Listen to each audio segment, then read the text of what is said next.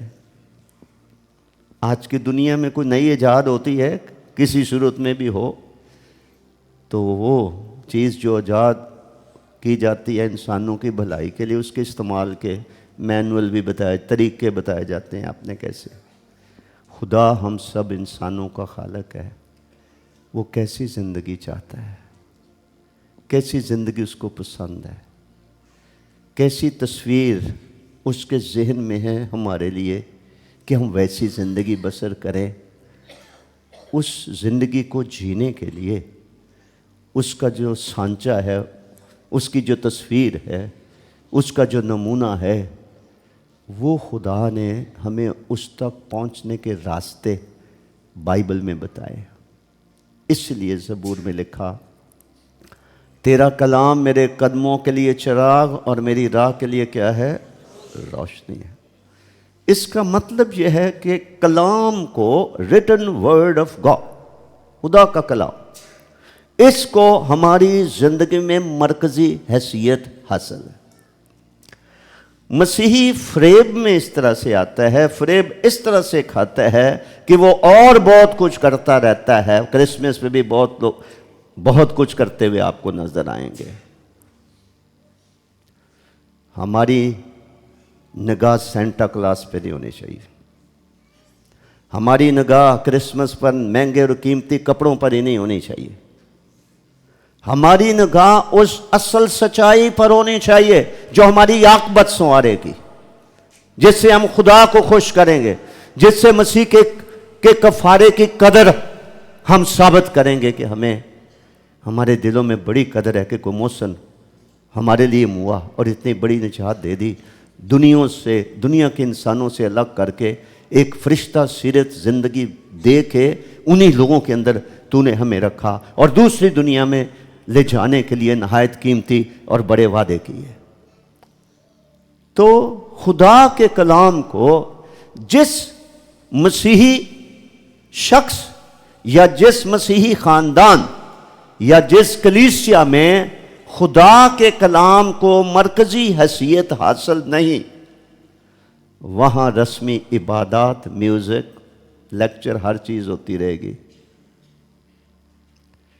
لیکن خدا کی مرضی میں لوگ کے سانچے میں ڈھلے ہوئے لوگ نہیں نظر آئیں گے۔ مسیح خدا کے بیٹے کے ہم شکل لوگ نظر نہیں آئیں گے۔ خدا کی خوبیاں اپنی ذات سے، کردار سے ظاہر کرنے والے لوگ نظر نہیں آئیں گے اگر کلام ہماری زندگی میں مرکزی حیثیت نہیں رکھتا۔ یہ وہ ترازو ہے جس پر ہم تولے جائیں گے۔ یہ وہ کلام ہے جس کی بنیاد پر ہماری عدالت ہونی ہے۔ اس کلام کے مطابق جب کتابیں کھولی جائیں گی، پھر دیکھا جائے گا کہ کون سا شخص صرف نام کا مسیحی تھا، نام کا خادم اور خادمہ تھا، اور کون عمل کرنے والا تھا۔ لوکا کی انجیل میں لکھا ہے، میں اس لیے نہیں آیا کہ دنیا کو مجرم ٹھہراؤں، میں مجرم ٹھہرانے کے لیے نہیں آیا۔ ہاں، ایک ہے جو مجرم ٹھہرائے گا انسانوں کو، اور وہ کیا ہے؟ وہ کلام جو میں نے کیا ہے، یہ تمہارے خلاف کھڑا ہو جائے گا، یہ دفعہ تم پر لگ جائے گی کہ تو مسیحی کہلاتی رہی ہے، کہلاتا رہا ہے، لیکن اس پر بھی تو نے عمل نہیں کیا، اس پہ بھی نہیں کیا، اس پہ بھی نہیں کیا، اس میں بھی نہیں کیا، وہ دفعہ ہم پر لگ جائے گی۔ اسی لیے لکھا ہے کہ جب تک تو اپنے مدعی کے ساتھ راہ میں ہے، مدعی خدا کا کلام ہے، خدا کا کلام بتائے گا کہ یہ خدا بہت کرتی تھی، خدا بہت کرتا تھا، اور ظاہری طور پر یہ بہت اپنے آپ کو راست باز ظاہر کرنے کی کوشش کرتی تھی، کرتا تھا، بھلے میں ہوں بھلے آپ ہو، لیکن کلام کی مرکزی حیثیت اس کی زندگی میں نہیں تھی۔ فلپیوں کے خط میں لکھا ڈرتے اور کانپتے ہوئے اپنی نجات کا کام کیا جاؤ۔ اور ڈرنا کس چیز سے ہے؟ یہ کلام، کہ کسی بات میں خدا کے کلام کی عدولی تو نہیں کر رہا، نافرمانی تو نہیں کر رہا، من مرضی تو نہیں کر رہا، اور اگر کلام کے ترازو میں مجھے تولا جائے تو کیا میں پورا اتروں گا یا نہیں؟ اسی لیے شروع میں اسرائیل سے کہا گیا تھا کہ وہ دل لگا کر، پھر لکھے احتیاط کر کے، دل لگا کر، احتیاط کر کے، اور تیسرا لفظ لکھا ہے یاد کر کے۔ خدا کو پتہ انسان آزمائش میں پڑتا ہے، سب کچھ بھول جاتا ہے۔ ہر لمحہ معاشرے میں زندگی بسر کرتے ہوئے خدا کے کلام کو یاد رکھنا چاہیے کہ سچویشن میں خدا کا کلام کیا کہتا ہے۔ کیا میں ایسا کر سکتی ہوں؟ کیا میں ایسا کر سکتا ہوں؟ کیا میں یہ قدم اٹھا سکتا ہوں؟ کیا میں یہ فیصلہ کر سکتا ہوں؟ کیا یہ بات میں منہ سے نکال سکتا ہوں؟ کیا میں یہ عہد و پیمان کر سکتا ہوں؟ کیا میں اس طرح کا بزنس کر سکتا ہوں؟ کلام کیا کہتا ہے؟ یاد کر کے، دل لگا کر، احتیاط کر کے، اور پھر ایک چوتھا لفظ ہے جانفشانی، جس کا مطلب ہے کبھی کبھی خدا کے کلام پر عمل کرنا اتنا آسان نہیں ہوتا، مشکل ہوتا ہے، تو اس میں جان چھڑکنی پڑتی ہے، قربانی دینی پڑتی ہے، خواہشات پر چھری چلانی پڑتی ہے، تاکہ کلام پر عمل کیا جا سکے۔ اس لیے اس نبوت کی کتاب کا پڑھنے والا، سننے والا، اور جو کچھ اس میں لکھا ہوا ہے اس پر عمل کرنے والا شخص کیا ہے؟ مبارک۔ کلام کا ایک پہلو یہ ہے کہ کلام ہماری زندگی میں درستی پیدا کرتا ہے۔ کبھی کبھی یتیم بچے جو ہوتے ہیں نا، میں نے دیکھا اپنی لائف میں بھی، کئی دفعہ یتیم بچے ہوتے ہیں، آپ ان کے ذرا بال دیکھیں، ایسے بکھرے ہوئے ہوں گے، کوئی حجامت نہیں ہے۔ کبھی کبھی ہمارے تو جس طرح کا ہمارا رہن سہن ہے، ہمارے گھروں کے باہر ہری خوبصورت ہیج نہیں ہوتی ہے، باڑ نہیں ہوتی ہے۔ باہر کے ملکوں میں آپ جائیں، کینچی کے ساتھ تراش کر ایسی خوبصورت ہری دیوار جو ہے وہ جاذب نظر لگتی ہے۔ کلام ہماری کاٹ چھانٹ کرتا ہے، ہمیں تراشتا ہے، بناتا ہے، سنوارتا ہے، تاکہ ہم اور زیادہ پھل لائیں۔ بہت دفعہ آپ نے نوٹ کیا ہوگا، کبھی کبھی آپ بیٹھ کے کلام پڑھتے ہیں، کبھی کوئی شخصی گفتگو آپ کے ساتھ کرتا ہے، کبھی آپ کو واعظ سن رہے ہوتے ہیں، تو کلام تیر کی طرح جا کر آپ کے دل کو لگتا ہے، تو آپ کہتے ہیں کہ نہیں، آج خدا نے میرے ساتھ کلام کیا، میرے اس گناہ پہ خدا نے انگلی رکھی ہے، نشاندہی کی ہے، مجھے یاد دلایا ہے۔ کوئی اقرار کر کے بھی ترک نہیں کرتا، جو کلام پر عمل کرنے والے ہوتے ہیں وہ اسی وقت وعدہ کرتے ہیں کہ آج کے بعد میں اس راہ پر نہیں چلوں گی، میں اس راہ پر نہیں چلوں گا۔ تو اس لیے یعقوب رسول فرماتے ہیں کہ کلام کے محض سننے والے ہی نہ بنو جو اپنے آپ کو دھوکہ دیتے ہیں، بلکہ کلام پر عمل کرنے والے بنو۔ ان پڑھ آدمی کے لیے بھی ضروری ہے، بچے، جوان، بزرگ، خادم، خادمہ، ہر کے لیے ضروری ہے کلام ہماری زندگی میں مرکزی حیثیت رکھتا ہو۔ لکھے جو کلام پر توجہ کرتا ہے بھلائی دیکھے گا، جو کلام پر توجہ کرتا ہے وہ بھلائی دیکھے گا۔ امثال کی کتاب کے پہلے باب کی آخری آیت میں لکھا ہے، جو میری سنتا ہے، جو میری سنتا ہے وہ محفوظ ہوگا اور آفت سے نڈر ہو کر اطمینان سے بسر، یعنی سیٹسفائیڈ لائف بسر کرے، پریشانیوں سے آزاد، فکروں سے آزاد، بوجھ سے آزاد زندگی بسر کرے گا جو میری سنتا ہے۔ اور اسی کو مسیح نے کہا تھا، میری بھیڑیں میری آواز سنتی ہے۔ تو اس کی آواز ہی اس کی مرضی ہے، اس کی آواز ہی اس کا کلام ہے۔ اور خدا چاہتا ہے کہ دنیا جس میں بہت طرح کی آوازیں آتی ہیں اور وہ آوازیں ہمیں اپنی طرف بلاتی ہیں، ہم ان آوازوں کی طرف سے ہوشیار اور بیدار رہیں، اور ہم اپنے کان خدا کی طرف لگائیں۔ اے خداوند فرما، تیرا بندہ تیری بندی سنتی ہے، میرے لیے کیا حکم ہے، مجھے کیا کرنا چاہیے، مجھے کیا چھوڑنا چاہیے، کس بات سے مجھے باز آنا چاہیے، مجھے بتا۔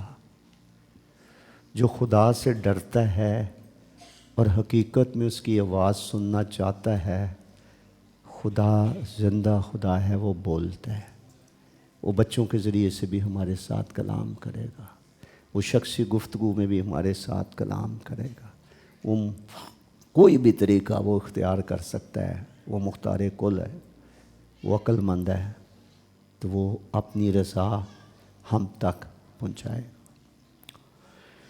متی کی انجیل کے 25ویں باب میں 10 کنواریوں کا ذکر ہے۔ آئیں ذرا نکالیں وہاں سے ایک آیت، کو نئی نہیں ہے لیکن ایک نقطہ سمجھانے کے لیے میں پڑھاؤں گا۔ متی کی معرفت لکھی گئی یسوع مسیح کی انجیل، اس کا 25واں باب نکالیے۔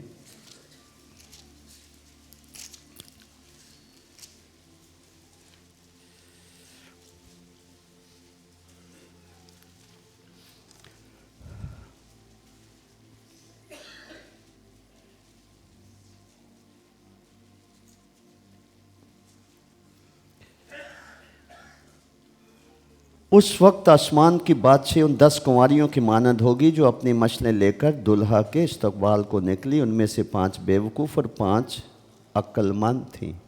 یاد رکھیے، جو کنوار پن ہے وہ پاکیزگی کی علامت ہے، اور یہ ایماندار ایک مقدس شخص کی بھی ایک تصویر ہے۔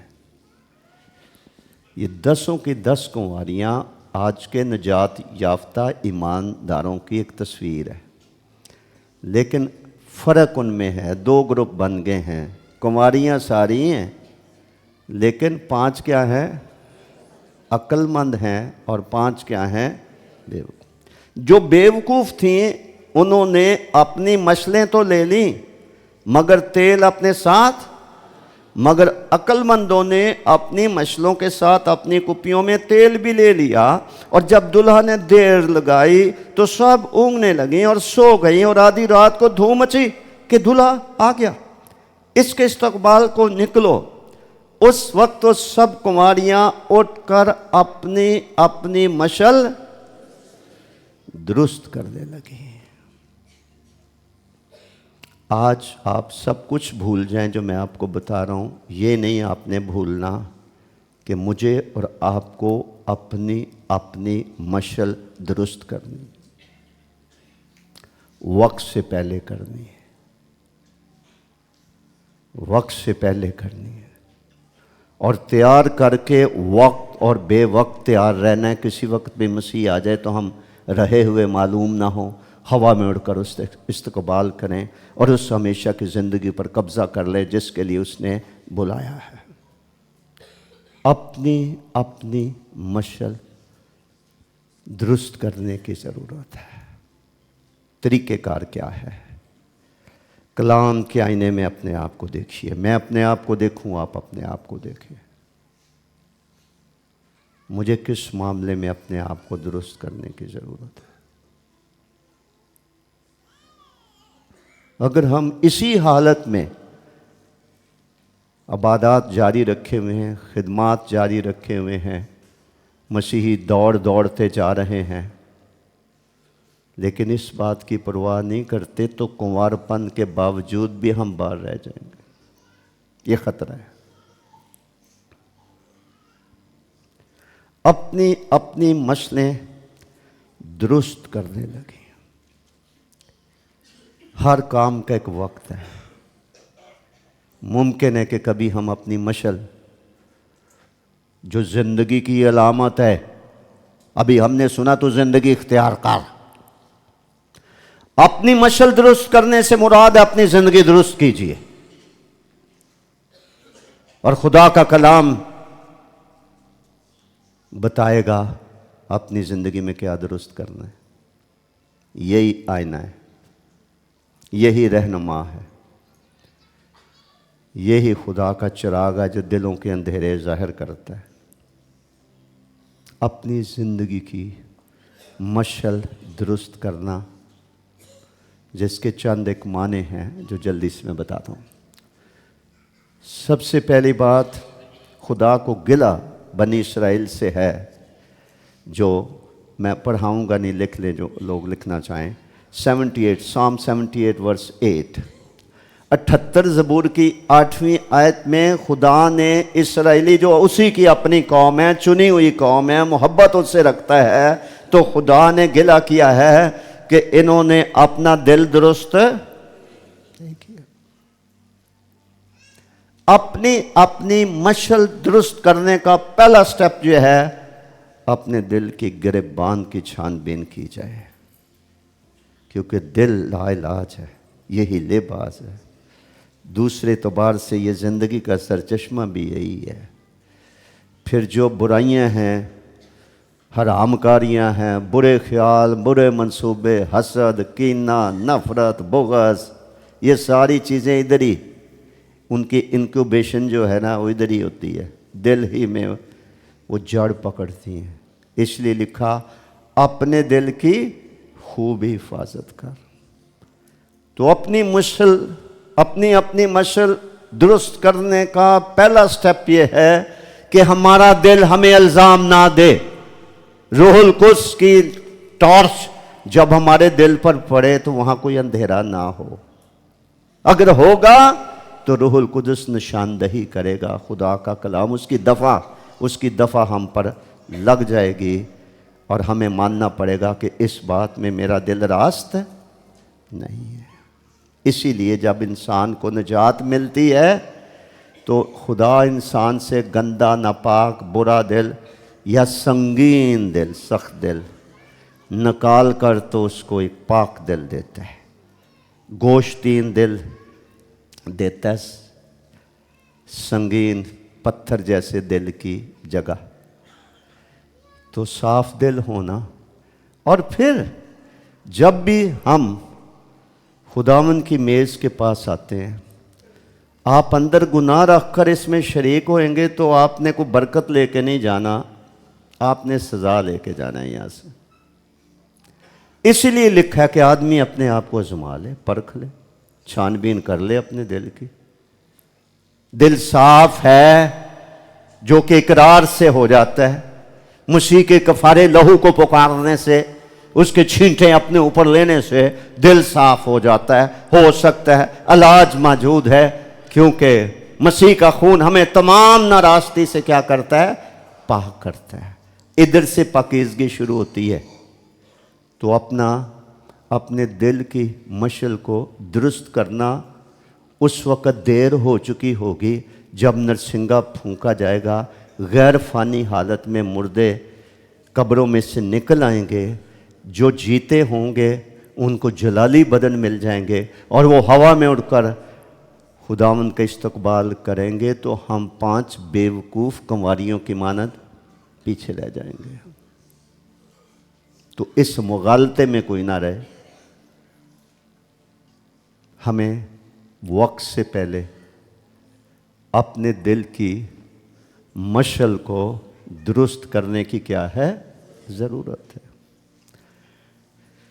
پھر میری ذاتی سمجھ یہ ہے کہ کم از کم 90% گناہ اس آنکھ کی کھڑکی سے انسان کے اندر جاتے ہیں۔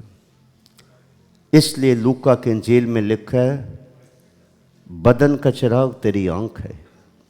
اگر تیری آنکھ پاک ہے تو تیرا سارا بدن پاک ہے۔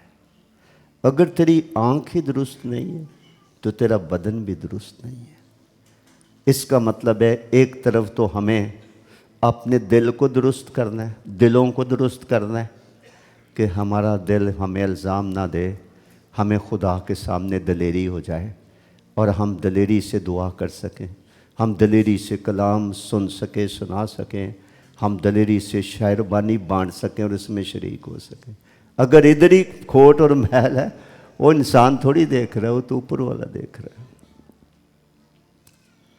تو دل کی مشل درست کرنی ہے، صاف دلی، کسی کے خلاف ہمارے اندر کینہ، غبار، نفرت، نا معاف کرنے والا روح نہیں ہونا چاہیے۔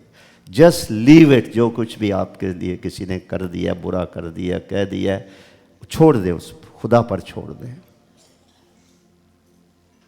معاف کریں، اگر نہیں کریں گے تو ہماری معافی بھی نہیں ہوئے گی، ہمارے بھی قصور قائم رہیں گے۔ تو دل کو درست کرنا ہے، اپنی آنکھ کو درست کرنا ہے، اور یرمیہ 18ویں باب کی 11ویں آیت کے مطابق اپنے اعمال اور اپنی راہ کو درست کرنا۔ کئی راہیں ہیں جس پہ لوگ چل کے پھر گھوم کے سنڈے کو چرچ آ جائیں گے۔ بھائی راہ آ کر زندگی ایک ہی ہے، چرچ کے باہر بھی اسی کی پیروی کرنی ہے۔ یہ نہیں کہ اپنی آنکھوں کی منظوری میں چلتے رہے، اپنے دل کی راہوں پر چلتے رہے، اپنے جسم کی خواہشات پر چلتے رہے، لوگوں کو خوش کرنے کے لیے ان کے مشوروں پر چلتے رہیں اور بھائی گھوم کر چرچ آ جائیں تو بیٹھ کے چلے جائیں گے۔ تو اس لیے اپنے دلوں کی مشل درست کرنا، اپنی آنکھوں کو درست کرنا۔ لکھا ہے جس کے ہاتھ صاف ہیں وہ زور آوری ہوتا جائے گا، ناپاک چیز کو نہ چھونا، حرام کی کمائی نہ کھانا، جو چیز ہماری نہیں ہے اس میں بددیانتی نہ کرنا، غیر جسم کو ٹچ نہ کرنا، نہ آنکھوں سے نہ ہاتھ سے۔ اپنی مشل درست کرنی ہے، میں نے کرنی ہے، آپ نے کرنی ہے، کیونکہ ہم نے آسمان پہ جانا، ہم نے اپنی زندگی پانی، ہم نے اس ہمیشہ کی زندگی پر قبضہ کرنا ہے جس کے لیے نجات دے کر خدا نے بلایا کہ تو اوپر آ جا، اور وہیں لے کر ہو جائے گا، اور کبھی زندگی وہ ختم نہیں ہوگی، اور وہیں ہم خدا ان کے ساتھ رہیں گے اور فرشتوں کی مانند ہوں گے، اور مسیح کے ساتھ حکمرانی کریں گے، جہان کا انصاف کریں گے۔ ہمارا مرتبہ بہت بڑا ہے، ہمارا مستقبل روشن ہے، ہمارے پاس زندہ مبارک اور سچی امید ہے، مسیح کے جی اٹھنے کی وجہ سے اور خدا کے سچے وعدوں کی وجہ سے۔ پھر تیتس کے خط کے پہلے باب کی 13ویں آیت کے مطابق اپنا ایمان درست کرنا۔ کئی لوگ خدا خدا تو کرتے ہیں، ایمان تو ہے، جس کے بارے میں بزرگ یعقوب رسول نے کہا تھا کہ شیاطین بھی ایمان رکھتے ہیں۔ چرچ میں 2 طرح کے لوگ ہوتے ہیں، چرچ میں بھیڑیں بھی ہوتی ہیں تو چرچ میں بکریاں بھی ہوتی ہیں۔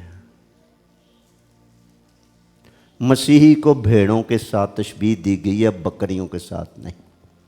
بکری ادھر بھی جا منہ ماریں گی، ادھر بھی جا منہ ماریں گی، وہ دوسروں کے کھیت میں بھی جا کے چل رہی ہوئیں گی۔ بھیڑ ہے جو سر جھکا کر اپنے چرواہے کے پیچھے پیچھے معصومیت کے ساتھ وہ چلتی رہتی ہے، بھلے آہستہ آہستہ ہی چلے، اتنی چست چلاک ہوشیار نہ بھی ہو تو جو ایماندار بکریوں کی مانند ہیں، کسی نہ کسی جگہ ان کے ایمان میں بگاڑ آ جائے گا۔ کیسے؟ اس چرچ سے وہ کچھ اور سن رہے ہوئیں گے، کسی اور استاد سے وہ کچھ اور سن رہے ہوئیں گے، کسی اور جگہ سے وہ کچھ اور سن رہے ہوئیں گے، تو اپنی زندگی کا میرے نزدیک خانہ خراب کر کے بیٹھ رہے ہوں گے، کوئی روحانی ترقی نہیں کر سکتے۔